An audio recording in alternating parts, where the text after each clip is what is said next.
Good morning, everyone, and thank you for being here this morning on this Sunday morning. I'm happy you're here with us and delighted that we are here in this safe space together as we are every Sunday morning, focused on helping ourselves heal and helping our families get better.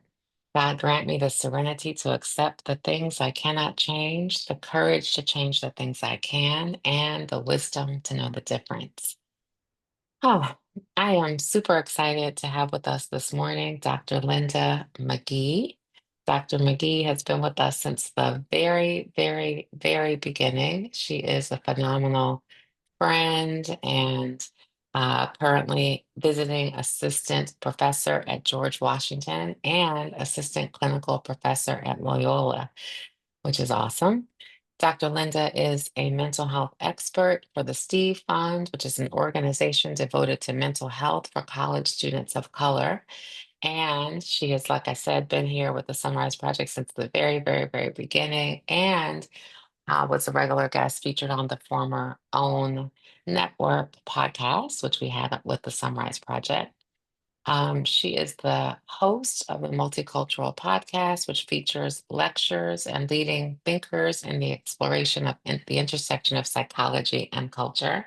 And she is a mom and a wife and just a phenomenal human being with tremendous expertise in this space. So happy that you are back, Dr. Linda, for this open session for people that might be new this morning.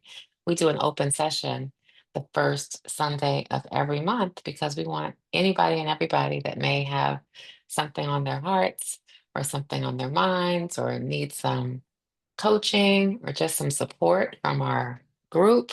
That's why we do this open session. So it's not a specific focused agenda or a particular topic, although I do want to start um, we're just talking about the world that we're in right now, Dr. Linda, and the government Yes. shutdown and the stress of it all. Well, first I want to say to the Sunrise community and Kelli Richardson in particular, um, that I am just so grateful for the Sunrise Project and the Me too. opportunity that it's given me to Hmm.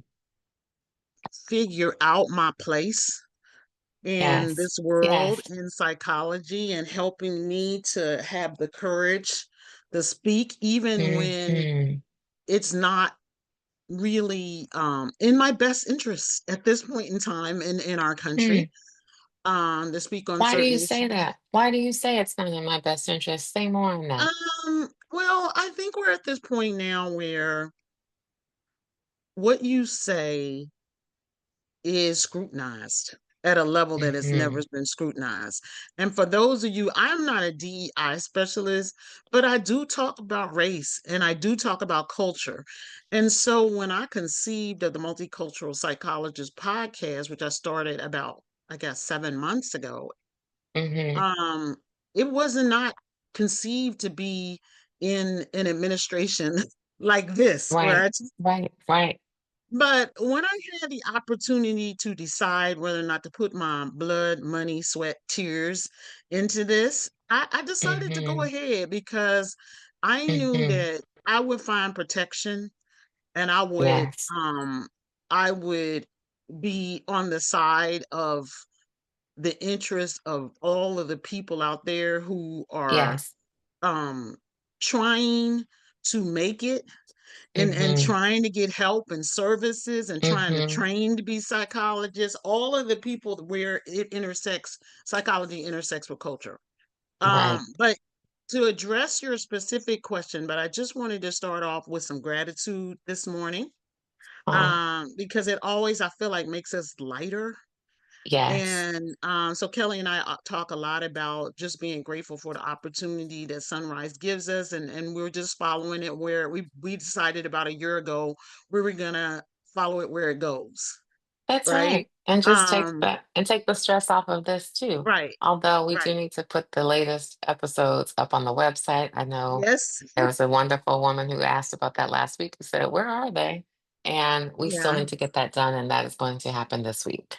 So you were But you, talking about mhm, the current times. Yes. And I just wanted to speak a little bit about what it feels like to walk around with this heaviness Mhm. and how it leaves us with the chaos from outside houses itself in us. The anxiety that is being created intentionally in many Mhm. instances, we can't help but to internalize it. And for me personally, it has been a lot of having to block out and to just deal with the anxious feelings Mm. that comes with every single bit of news. Mhm. And again, we have to understand that the chaos and the cruelty are the points. Mhm. Right. Stir people up, get them to turn against each other, get them Mhm. to lose their belief in humanity, to Mhm. lose their belief in government, and even to lose their faith, right? Mhm. I mean, these are well-worn scripts that are being utilized. But today, don't want to focus so much on them as to focus, if we can, on us. Mhm. Mhm. And the tried and true is not sufficient right now. Mhm. Mhm. Going to take a vacation to Bali, although nice, and for those of you who need to get out of the country for a minute, um, do it. But Mhm. you can, wherever, in the meditation or wherever they say, wherever you are, wherever you go, you are. Mhm. You can't outrun being an American right now. Mhm. You can change a geographical space. Right. um, but going away, going to the spa, buying those shoes, it's not enough. And so that's been on my heart this morning. I told Kelly immediately when she picked up this morning that I just wanted to lead off by saying we're doing now what we do when our back's against the wall, and the tried and true self-care won't do it. We Mhm. are figuring out how to use what power we have. Mhm. We have made decisions on whether or not we're going to get out and be the first line in the streets. We have Mhm. made decisions about our how we spend our dollars. Mhm. We have made decisions to help within our own communities. We have made the decision to be compassionate. Mhm. And we are a people, and I'm not just talking about all based on racial lines. We are a people that show our souls Mhm.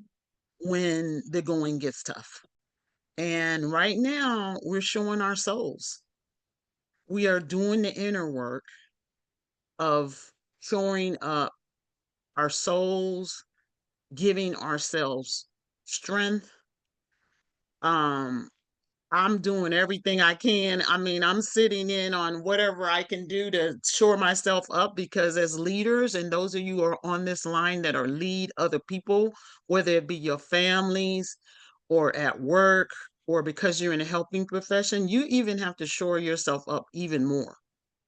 You Mhm. have to do the inner work of whatever it takes to strengthen you, strengthen your faith, strengthen your resolve, strengthen your spouse, strengthen your children. And how, Dr. Leonard? That's the question. I think most of the people on the call, especially the people that come here regularly, we are working, aggressively and actively on ourselves to try to strengthen and to try to build those muscles, those inner muscles. And we're leaning into faith. In fact, I was thinking about it the last time you were here a month ago. Um, we had that incredible man that popped on the Mhm, call, and we were talking about leaning into faith over fear because mhm, we often, especially with our children, we have parented in the past, in many cases, out of fear.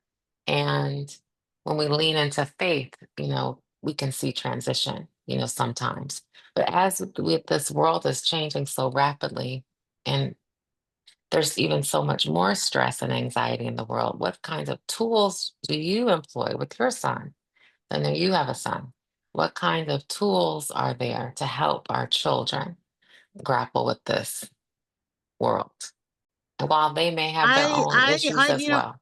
I Mhm. personally think that we have to acknowledge that our children are separate beings from us. And and we've already Mhm. done a lot of the groundwork, right? What you haven't done between 0 and 25 is not going to happen at 26. Okay? Right. Um so you build a foundation, but you also you stay positive. I mean, you're not a Pollyanna. But, I was talking to one of my relatives that was being really, really negative about around my child, her child, and other people. And then I was just like, I don't think that we serve our children by always bringing up the worst case scenario. They have to go out there. And so what I said to her was like, Mhm. you know what? You're sending your child out there with a bunch of fear, and they have to go out there. They can't stay home. We can't keep them Right. in a cotton ball. So I want people to shore themselves up, and we'll talk about how in a minute, which was your original question, but we turn to the children. Mhm. You can also, while you're shoring yourself up, try to work with the child practically, right? Around what they can do, what is within their control, right? Mhm.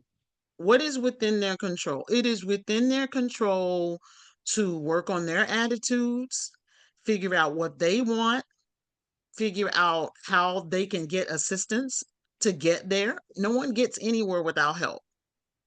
To Mhm. continue to prioritize their mental health, because the reason why most of us are here is because our child is struggling with mental health issues, substance abuse issues, or just, a failure to thrive. Right? Mhm. Yeah. Um, our children are having difficulties because of the geopolitical situations individuating, going out on their own, economically, physically, mentally. It's tougher. Right. Someone was telling me the other day that one of the buildings that I lived in when I first moved here, absolutely broke to the DMV to go to law Mm. school, paid $338 for rent of an Mm. efficiency in downtown Washington, D.C. Now you can't get an efficiency downtown DC for less than $2,500, right? That's right. Mhm. So, it's a different world out there. So those of you who have your kids at home, my kids at home too, right? And for now. And you also, unfortunately though, you do have to shore them up and give them a modified talk about what's happening, particularly those of us who are in these cities where there's a heavy presence of government police. So I'm leery about socializing in DC, and I've expressed that concern to my son. I don't know if Mhm. anyone else has done the same, but put it in the chat. Um, so look, work on the behalf of your children and other people's children.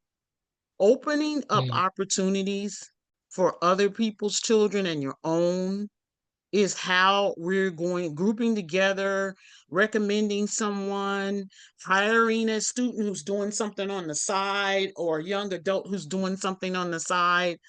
That is how traditionally we as a people have Mhm. shown our souls, right? Mm. That's how we Mhm. show our souls. When we were doing the Montgomery bus boycott, you think that was easy for a year to not have the public transportation system where Black people didn't have cars? But what we did was we grouped together.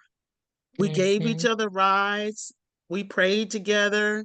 We contributed what money we had. Celebrities helped us.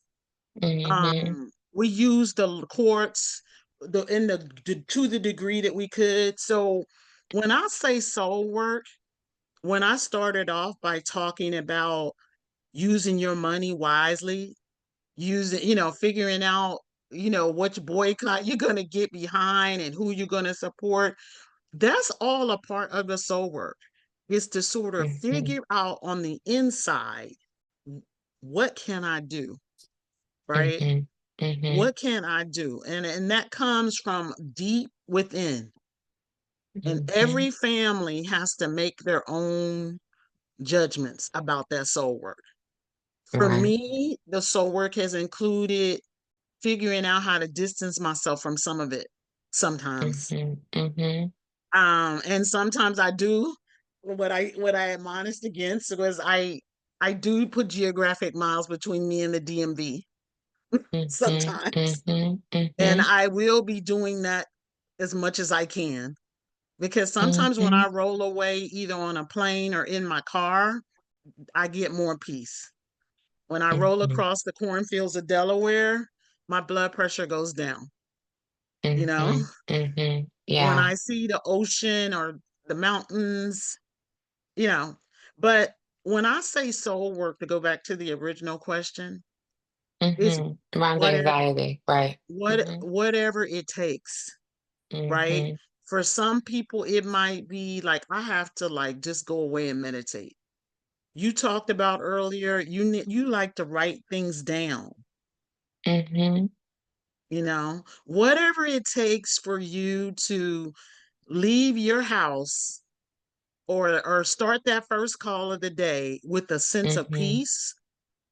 If it ta mhm, and some days we joke that it's gonna take prayer, exercise, yoga, your mhm. crystals, some tea, whatever it Right. takes. That's the kind of work that I'm talking about. You understand, like, I'm understanding right now that I'm anxious, right? Yes. And so this week I'm going to focus on whatever it takes to get me back to a non-anxious situation. And you Yes. all know deep in your soul what that Mhm. might be, right? Right.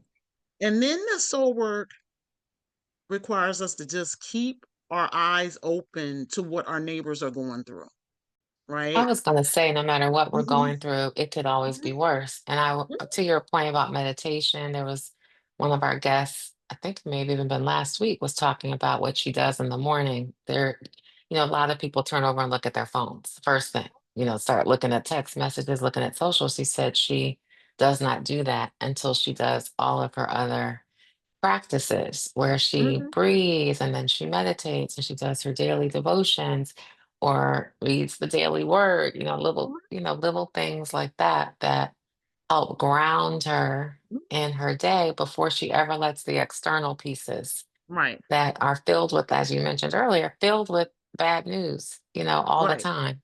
So you're And you're that's an waking up and opportunity. you're emptying your cup out, right? Instead Mm-hmm. of filling your cup. Mm-hmm. Right. Some of us are on jobs and contracts and boards where there are people that really seem demonic right now. Right. Right. Or of They the and they hundreds are of thousands acting of people who've lost their jobs, Dr. right. Leonard. And That's a whole nother we're stress. facing economic, Mhm, despair. You're right. So for many of us, we have to figure out how to fill our cups. And the point that I was making earlier, this is not about acquiring anything. This is mhm, about the work that it's hard for me to put in a soundbite. Although D is mhm, working really hard to put some things in chat. Um, but how it mhm, makes you feel that you connected a young person to a graduate program, or mhm, you prayed for someone, or you just got mhm. up in the morning after you doing your devotions and you sent someone a text, "Hey, I was just thinking about you. How's the recovery going?" Right? Yep. And to understand what that means, right? Mhm. Um, Exactly. as I was going through things in the last year, death of two siblings, I just want y'all to know that some of those texts hit me on days where the Mhm, despair was so heavy. Mm, And just like, I'm thinking about you, Linda. I'm praying for you. I'm praying for your strength. mhm. You can do this. Hey, just want you to know I love you. Yeah, Right? Those messages exactly. and those timely scriptures is can be the thing that gets you through the next 3 hours. Yes. Right? And we were talking, Mhm, Kelly and I were talking earlier about just like the things that we're all going through. We have mhm. young children that are struggling, and young adult children that are struggling.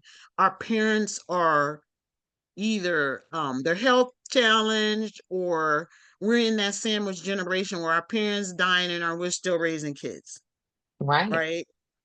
Many Um, people. Mhm, there are just understand that there are so many people that are out there burdened, and mhm. that you can lift someone else's burden, that please know that in the universe it will come back to you. I love that. I love that. And I do agree. Nikki says, I love those on time messages. They make Mhm, all the difference. And someone just says, hey, you're on my mind today. mhm. Does anybody have anything they want to share?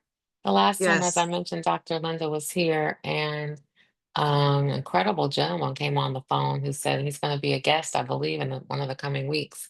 And he said, I am your children. I was that kid, and I turned my life over. He said in his last incarceration, he had turned his life over because the seeds had been planted, and the seeds were there, even though his parent mother didn't see that the seeds were there. He had really listened, and he turned his life around, and now has a doctorate and helping youth. And it was just an incredible moment. So I want to provide and make sure that people know this is intended for you to share or put out there if you choose what's on your heart. And because this is a safe space, everybody here is dealing with something, and we're here to help or just listen. So if you're on your phone, you can hit *6 if you want to come off of mute, or you can put something in the chat if that feels more comfortable, or not. You might just want to be here and and there's a hand up. Yes, please feel free to come off of mute. Thank you. Thank you, Dr. Linda, and thank you, Kelly. What I Yes. always come in at the right moment. These calls, thank you so much for that. Last time we were here, yes, that was my cousin who Oh, he was shared, Mhm. yeah, amazing. He is Taharka, yeah. amazing. Taharka, He yes, was definitely right on time with his messages. yes. I had this experience. I am in recovery for my own journey through this as a parent. And I had a celebration last night, and I invited like my sponsor and my mentor, and they're in the same age group as my mother. And my mom is very active, like out in the streets, hanging out still with her friends. And, it was a great moment to have her be in proximity to the people who are helping me navigate a journey that she sort of put me on, and I got a chance to just breathe, right? The celebration was about me, and everybody got to, be with each other in ways that I could not have planned. And, I feel like it was valuable to her because she got to be inquisitive with these folks and very candid about her own journey. And I had nothing to do with it where I wasn't orchestrating it. And it was really very, very inviting. And the big gift for me was when my 28-year-old walked into the door because he's the one that I come to this group for. And he wasn't high. Mm. He wasn't, I mean, he's got his social things where he's not really trying to be in a group for too long, but he wasn't high. The last birthday gathering I had, he was out of his mind. Mhm. And this one, he was so present and so Mhm. sober. I almost didn't know how to be with it because I'm so used to riding that other wave. But to have Right. him be there, even though he only stayed for a little while, he stayed for what he could stay for. He stayed for what he could give. And I was just so grateful. I was like, you can't leave before we take a picture. If you don't take a picture with me, there's no evidence that you were here. And it was a full circle healing moment that, you just can't predict. I just could not have predicted that moment. And I think I wanted that for my birthday, right? Like it was important for me to have this gathering. I kept calling it a gathering. It's like this is not a party. It's a celebration. I'm, gathering folks. And whoever showed up was who was supposed to be there. But the most essential people in my life were in that room yesterday. My two children, my mother, and my recovery team. Like, Right. oh, I just want you to keep sitting in that victory. oh, thank you. Just sit in it. I feel it's coming on you right now. Just Mhm, sit mhm, with it. Oh, You said you wanted to get a picture and so you would have evidence, and that just brought to my mind mhm, faith, right? The evidence of things not seen, mhm, right? But what you received was grace, right? mhm, You had a multi-generational healed healing family with you. mhm. And when I Yes. say family, I mean like the people that's with you, you know? I have Mhm, my friend, I believe, is on the mhm, line today, and she's closer to me than my blood, that's right. right? You don't have there's not always the people that birthed you. It's not always the people that are your siblings. Um, you had your earthly people with you. For sure. that's And I'll right. say this too. My biological brother walked Mhm, in the door. Oh my goodness. Um, he's 10 years older than me. I haven't seen him since before the pandemic. Mm-hmm. Um, now he was intoxicated, but he was there. Mm-hmm. He found his mhm, way to get there. I mean, I hadn't seen him, like I said, and he hadn't seen my son since my son was about 14. My wow. goodness.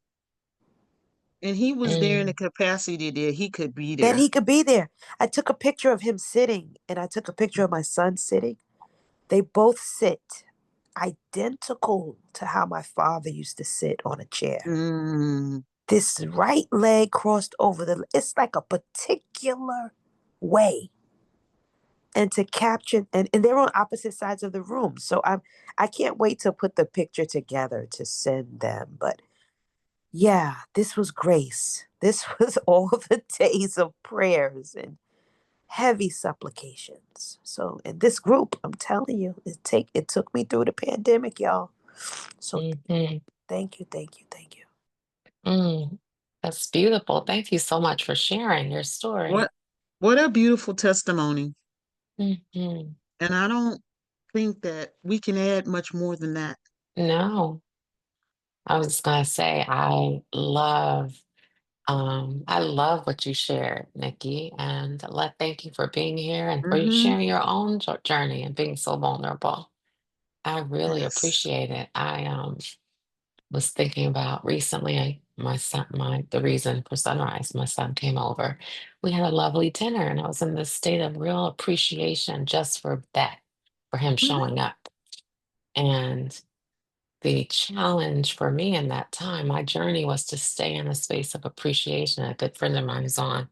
Deborah kept saying, "Look at the positive," because he shared how he was high, and he was high right then, and he's high all the time. And I was disappointed, genuinely disappointed. And then quickly, my friend said, "Stay with the appreciation that he was there and he's alive and he was able to be present with you." And that was what I stick with. And I look forward to him not being high one day. Just- Yes. I mean, sometimes the victories that I see they don't seem like victories when it's happening with you and your child. But any step, the adversity makes us embrace those small victories. Hmm. And even within those small victories, it doesn't mean, Kelly, that you can't want more, right? Absolutely. Right. It's Hmm. just on that particular day, in that moment, when you are sitting next to him or across from him and his eyes are clear, Hmm. that's a victory. Hmm. Absolutely. I love that journey, Nikki. Thank you for sharing that. So powerful. And I Yeah. also wanted to acknowledge Carmen posted in the chat. I'll read it. Hmm. That she says, I buried my dad, Johnny Purdue, on Thursday after a year of fighting pancreas cancer, and he also had Alzheimer's. So his lack of being Mm. able to express himself fully during this journey made it more difficult. We had to guess what he was thinking and wanting. Thank you for your prayers. So very deep condolences, Carmen, for you, and thank you for being here. You're here every week.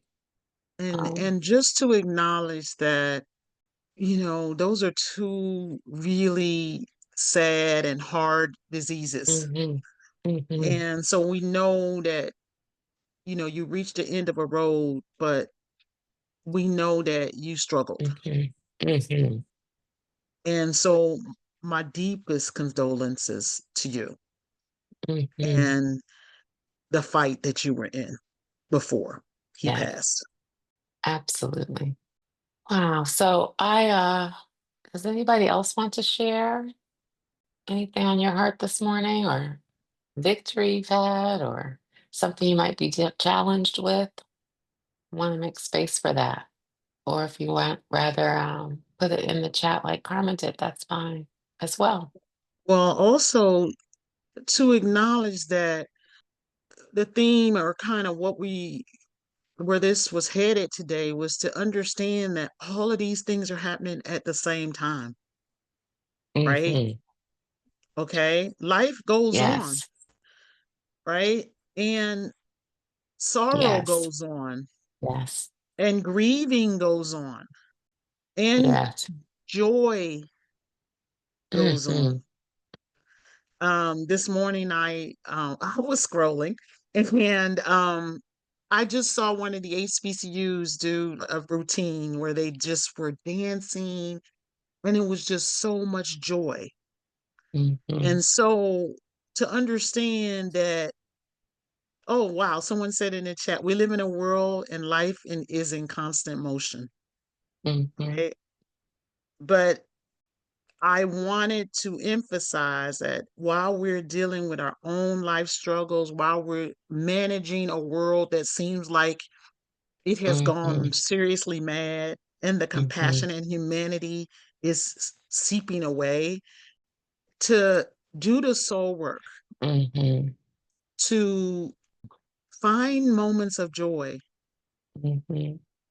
to figure out where you can find joy Hmm. or just a chuckle. Hmm. You know what's interesting about that Hmm. comment? Because I feel like that is my entire life's intention is to find joy, to authentic joy. I talk about it all the time. And yet Hmm. I was talking to my therapist yesterday, and she said I have a habit of, keeping my eye on joy. She said that's a great thing. But I also have a habit of wanting to step past the hard things and the messy stuff and just get Hmm. over it. We And all do. so yeah. So Mhm. the challenge also becomes while we're shooting for that joy and chasing joy, we really have to sit in some of the messy stuff, the messy things, and work through that because I think that's what this is all about. Like it's dealing Yeah. with those messy challenges. I was Um, thinking about grief, like how we try to mhm, like bypass grief mhm, and mhm. loss. And and I just again, Nikki and Carmen, um, for putting it out there, right? Absolutely. Mhm. for putting it out there, and to not trying to go around it. Mhm. So great. I love Um, that. this is why we must give each other grace as well as check in on our sisters. I hold Mhm. space for and let go and let it flow. This is how we grow. Thank you, namesake Barry Tracy.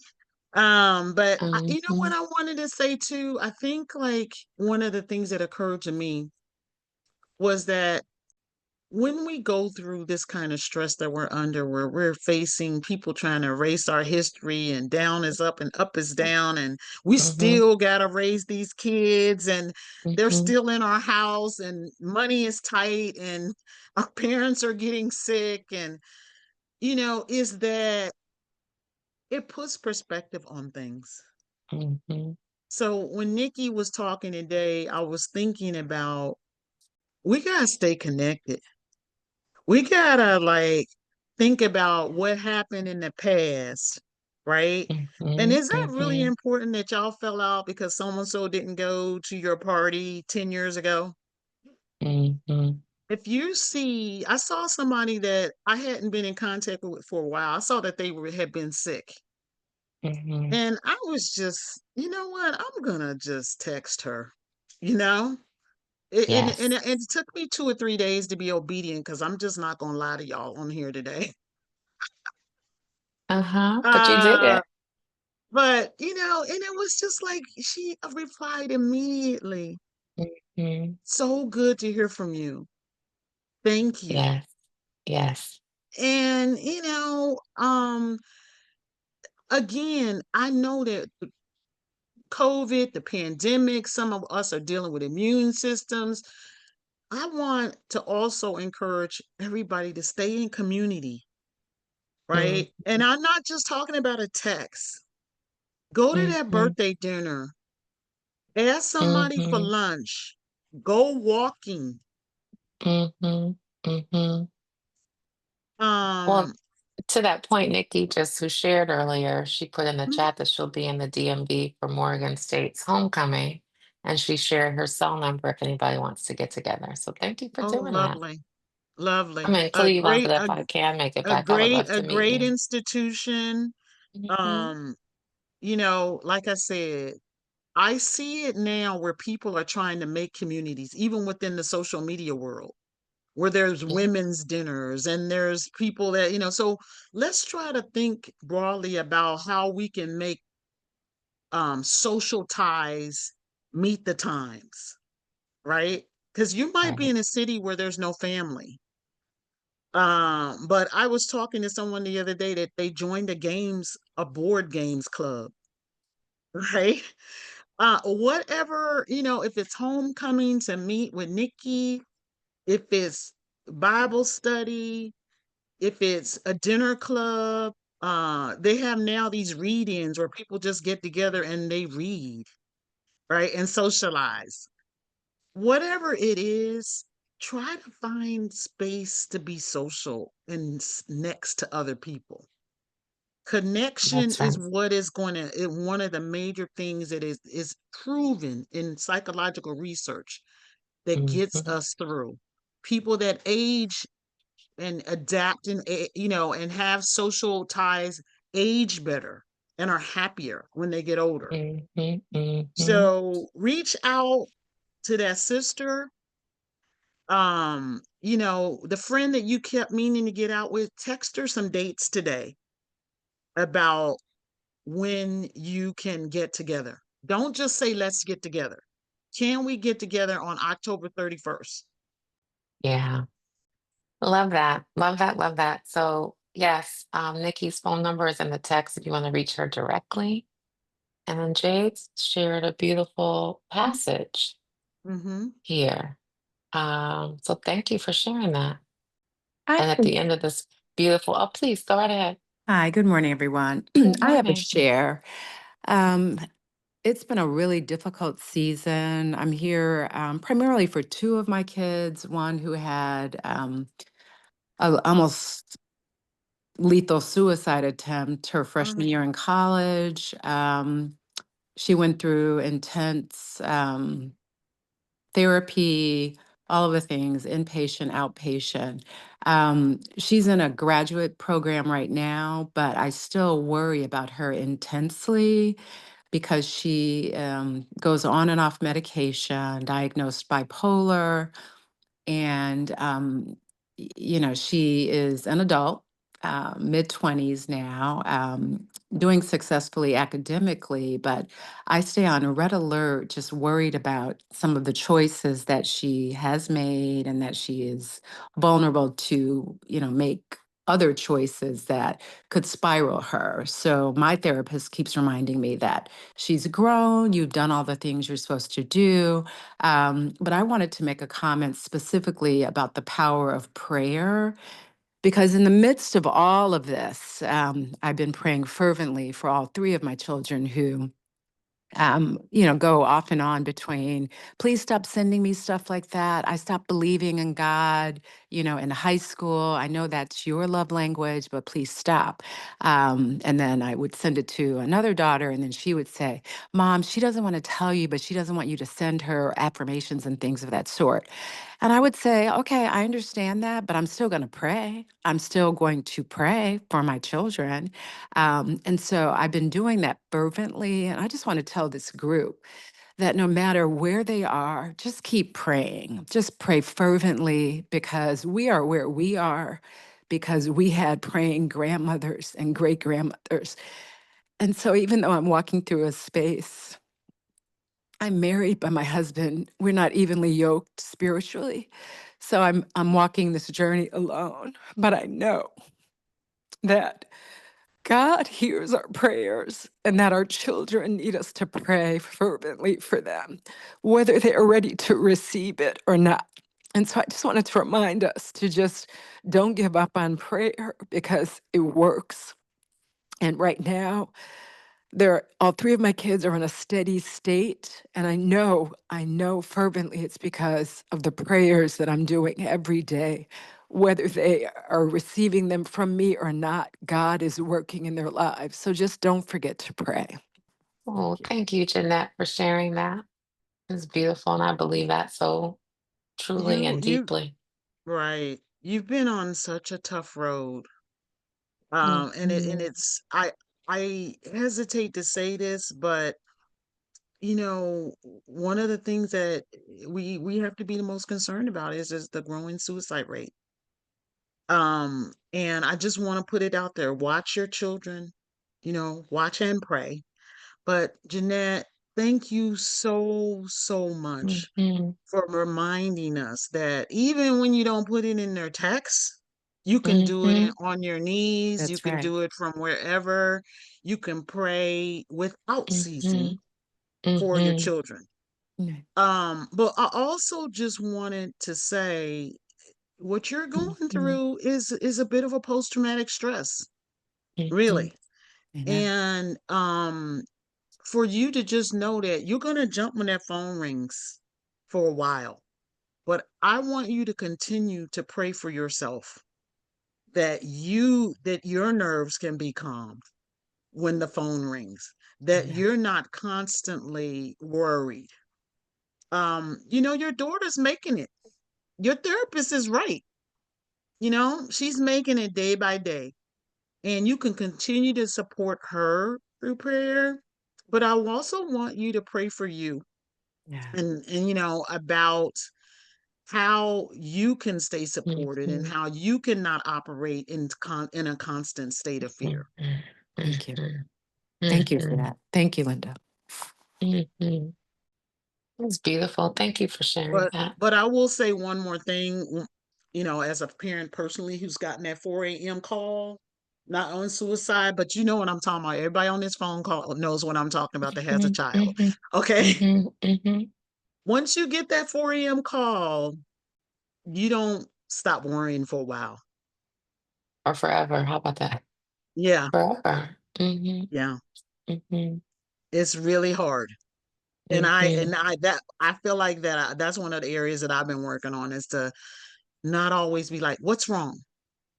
Right? Because Right, that is the spirit that I'm trying to work on. right. Right. But prayer works. I just want to say It that again. It it works. does. It I does. wanna I want Mhm, to I've been wanting this mhm, whole call is and I see Kelly doing the same thing, is for you all to just take in what is being put out here today, mhm, you know? And let that seep into your spirit, the strength that is being imparted to you, the faith that is being imparted to you, and the strength. mhm. Can I say Uh, good morning, ladies? Hmm. Good I morning. I was gonna make a comment about two different things, but I first want to address Jeanette.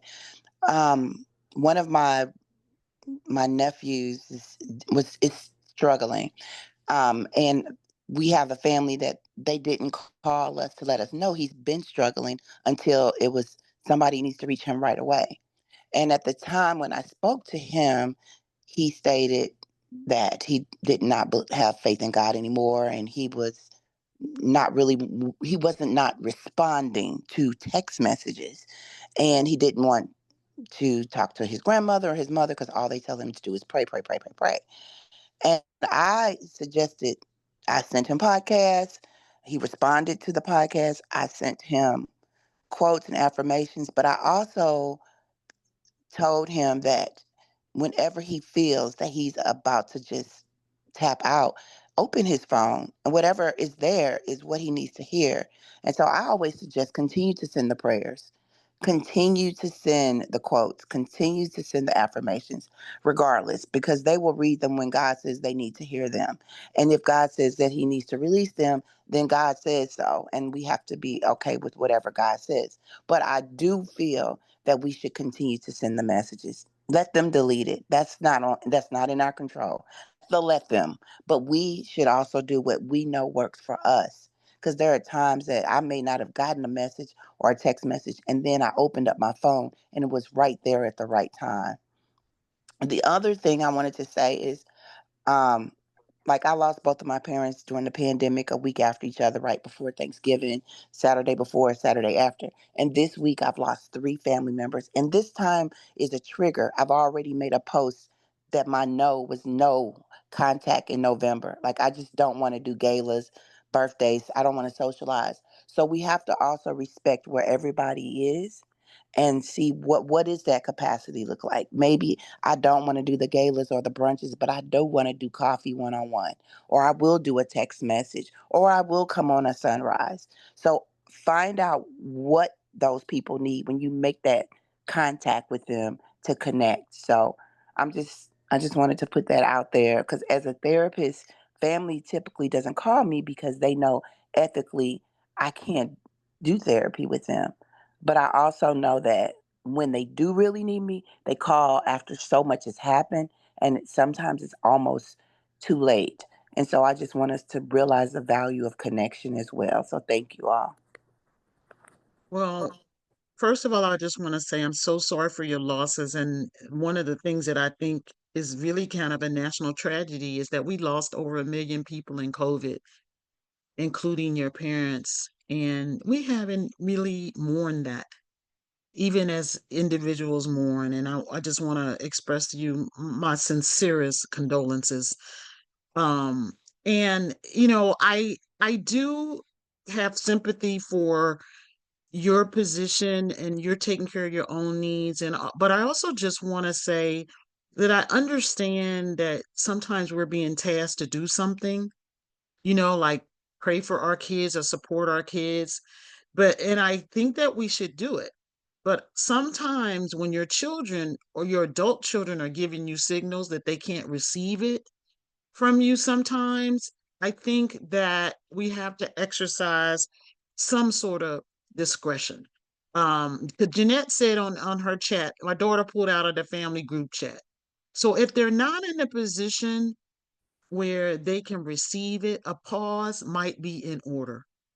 And what you might consider doing is taking that prayer and posting it somewhere on in your notes, right? but you don't send it to your child if they've explicitly told you they don't want it. But keep a log of prayers that you kept for them, and maybe one day they will be in a position to receive them. But continue to send them up, and they have to make their own spiritual journeys about whether they can receive them. And Dr. McGhee, that's exactly what I did. I stopped. I decided to respect their boundaries and Hmm. not send it. But I continue to pray, and I keep a prayer log on my notes that I use just to encourage myself so that it's there. But that's exactly what I chose to do. Just respect the boundaries that they've established as adults. Absolutely. Absolutely. Awesome. We have time for probably one more comment or thought before we wrap up this morning. And thank you for everybody that's commented this morning. Any other comments, thoughts, or things anyone wants to share? Hi, good morning, Kelly. Good morning, Good Dr. McGee. morning. Good morning. This is Hmm. Chandra. I've spoken before. Good morning. Still got the same ADHD kids and family. Things are, it's like a wave, like everyone. I'm got a little bit of a interesting issue that I'm trying to manage with my family. And part of it is my son is 18 now in culinary school on his own, but definitely had issues during high school with all the things that happen in high school, use of vaping, and stopped and then started and then, stopped it. But at some point, yes, the power of prayer is alive. My family is very um, uh, focused on focused on the fact that he is 18, and there when he's away, there's nothing. Sorry, this is so jumbled because I'm thinking about so many things. There's nothing I can do. I mean, I'm not there with him. I can't call his teacher. I can't call his friends. Just transitioning over from that high school person where you had so much access to having no access is one thing. He's on his own. He's in Napa. And the most recent situation was a situation between my son and my husband, where sometimes I feel like my husband is in a caveman state of his understanding of people. And I'm a doctor, so I f- I meet people where they are every day, like thousands and thousands of people. So I have a little bit of a different sense of, like, how are you going to help someone without them not trusting you? I have to make trusting relationships very quickly. So the issue was my son worked for my husband this summer. My son wanted his money. My husband felt like he needed to fill out the paperwork for direct deposit, and he couldn't get it. He's ADHD, he's navigating, it's been a month of school. And I'm like, just give him the money, just do it yourself. Like, I am so worried that the relationship between my husband and my son can be so volatile that it could send my son back into a spiral. But I also don't want to, Mom, I need $100. Mom, I need $200. I don't want to just give him money every time he says he needs it. But I also can't be in control of every decision that he makes. I cannot manage. I want him to have food, and he goes out with his friends, and man, drugs are everywhere. He went to a party in Napa Valley, and just the amount of drug. He called me, which I was just like so grateful to God for. He was like, "Mom, I did drink a little bit, but I you'll be proud of me. I only had 2 drinks. I met my limit, and I felt like a little buzz, I but I knew I shouldn't do any more. There were drugs, but I didn't do drugs." Like, he's sharing with me is so just amazing, and I'm grateful for it.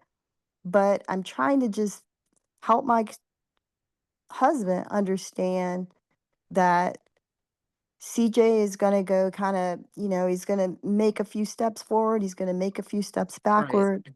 We don't Right. want to enable him. We don't want to we don't want to support bad habits, but we also, like, I'm from DC, so I'm a news junkie.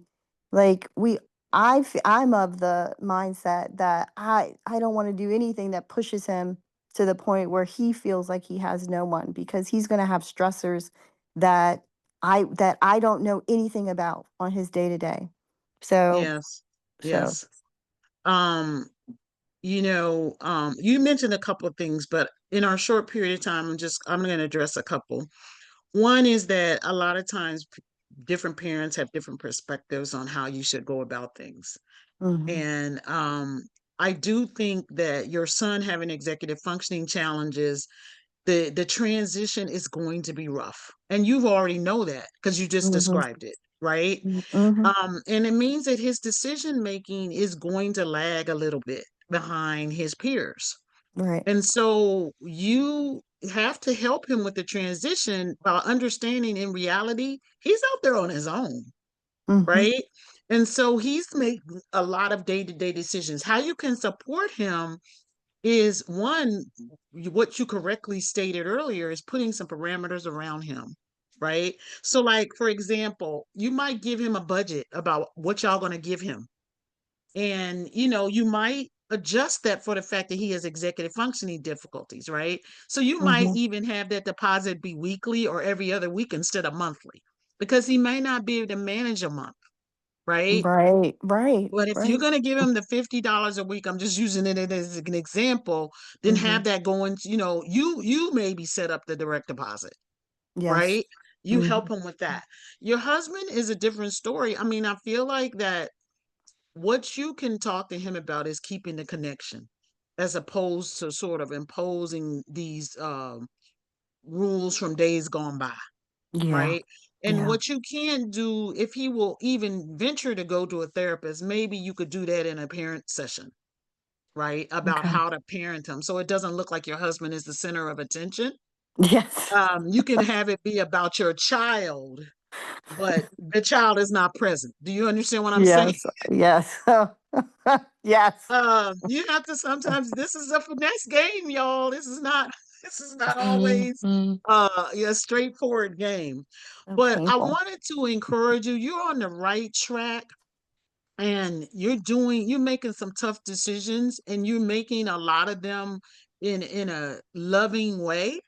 Just to emphasize that I understand how sometimes it's really difficult being between the spouse and the kid. Yes. Right. And with that, Kelly, Yeah, I was going to I say think thank we're you so much for over sharing, time. Chandra. And Thank we you are a in a lot. Thank you. mhm. People are Appreciate really putting everybody. themselves on the line today. And these Yes, last couple of calls have, I really do feel like have been from the soul.